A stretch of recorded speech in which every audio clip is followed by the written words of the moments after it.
ఇంకా బేటా ఆయు ఆరోగ్యాభి సిద్ధ్యర్థేన ధనధాన్య కొత్త కొత్త ఎందుకులే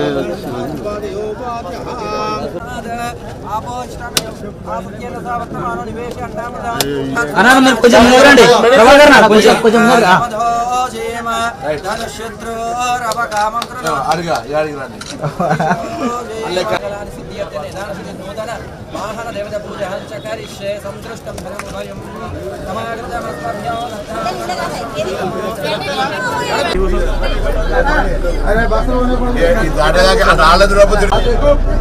ఏమంటే ఇచ్చేసి normal ladies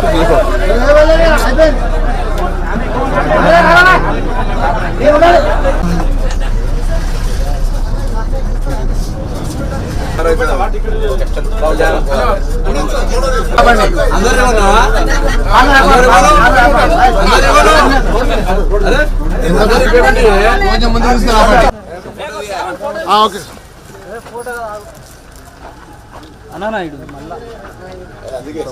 okay sir okay sir ఎంత బయట దిగేది ఒకసారి తీసుకుంటారా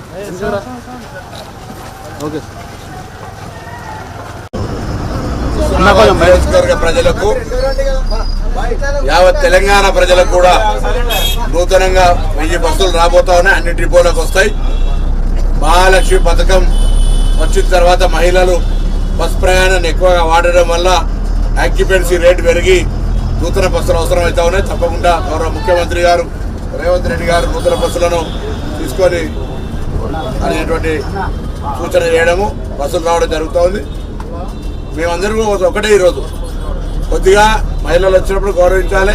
అదేవిధంగా పురుషులకు కూడా ఇబ్బంది పడుతున్నటువంటి పరిస్థితుల్లో స్కూల్ టైమింగ్స్ వాటి అన్నిటిని చూసుకొని ప్రయాణికులే కొంచెం సమన్వయం చేసుకునేటువంటి అవసరం ఉంటుంది.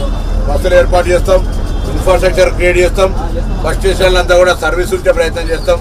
ప్రభుత్వం ఇచ్చిన హామీ ప్రకారంగా మహిళలకు ఉచితంగా వ్యవహారం అయితే బస్ ఫ్రీ ఉందో చేస్తానో ఇప్పటికి దాదాపు 7 కోట్లు ఫ్రీ టికెట్స్ ఇవ్వడం జరిగింది. అవన్నీ కూడా ఇంకా భవిష్యత్తులో ఎటువంటి ఇబ్బందులు లేకుండా పారదర్శకంగా మహిళల సౌకర్యంగా ఉండే విధంగా ఈ కార్యక్రమం తీసుకోబోతున్న మాట సందర్భంగా మనం చేస్తూ ఉన్నాం. ఇలా హుస్నాబాద్ నుంచి కూడా మిగతా డిపోలు కావచ్చు, హైదరాబాద్ జెండా నగరాలకు కావచ్చు, అన్ని ప్రాంతాల్లో బస్సుల యొక్క అంశానికి ప్రభుత్వం అత్యంత ప్రాధాన్యత ఇవ్వబోతోంది.